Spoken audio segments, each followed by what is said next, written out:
জমিনের মধ্যে বুক ফুলিয়ে হেঁটো না। ইন্নাকা লান তাখরিকাল আরদা, তুমি এই জমিনকে ধসাতে পারবে না। ওয়ালান তাবলুগাল জিবালা তুলা, আর পাহাড়ের উচ্চতায় কখনো পৌঁছাতেও পারবে না।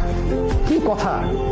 জমিনে অহংকার করে হেঁটো না বুক ফুলিয়ে, কারণ তুমি এই জমিনটাকে ধসাতে পারবে না, আর তুমি পাহাড়ের উচ্চতায় কখনো পৌঁছাতে পারবে না।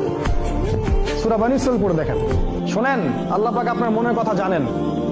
আপনি কোন কাজ কোন উদ্দেশ্যে করছেন আল্লাহ পাক জানেন, এবং কোনো সন্দেহ নাই যে ব্যক্তি তার দিনের বিরোধিতা করবে, আল্লাহর দিনের বিরোধিতা করবে, দিনকে ডমিনেট করার চেষ্টা করবে, দিনকে ধ্বংস করার চেষ্টা করবে এবং দিনের বিরুদ্ধাচরণ করে অন্য সংস্কৃতি অন্য আদর্শকে প্রতিষ্ঠা করার চেষ্টা করবে, কোনো সন্দেহ নেই আল্লাহ পাক এদের শিকড়টা উপড়ে ফেলে দিবেন ইনশাআল্লাহ।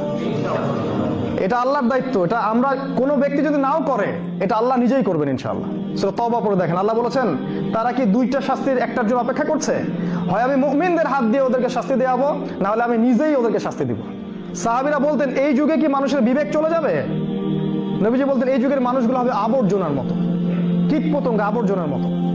ইলম উঠে যাবে, জ্ঞান উঠে যাবে, জাহিলিয়াত বর্ষিত হবে, আলেমদের মৃত্যু হয়ে যাবে, মানুষ জাহেলদেরকে আলেম রূপে গ্রহণ করবে।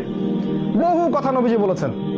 মানুষের বিবেক বুদ্ধি আমানত উঠে যাবে, সলাত উঠে যাবে, ঈমান উঠে যাবে, একসময় কোরআন উঠে যাবে। কোরআন মানুষ পড়বে, কোরআনের মর্ম তার গলার নিচে নামবে না। মানুষ মদ খাবে, হালাল মনে করে খাবে, জেনা করবে, হালাল মনে করে করবে, আল্লাহ বিরোধী শরিয়া কায়েম করবে, হালাল মনে করে করবে।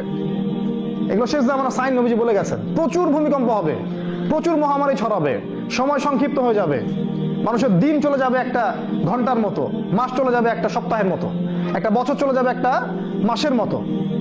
চারিদিকে ফিতনা এমন ভাবে ছড়াতে থাকবে, একটা ফিতনা মালা ছিঁড়ে গেলে যেমন করে পড়তে থাকে পুঁতিগুলা, ওইভাবে ফিতনা ছড়াবে। প্রচুর হত্যাকাণ্ড হবে, চারদিকে খালি জিনা, ব্যভিচার, হত্যা, খুন, ঘুষ, ধর্ষণ, দুর্নীতি ছড়ায় যাবে সমাজে। এলা আখিরুজ জামানের সাইন, শেষ জামানের।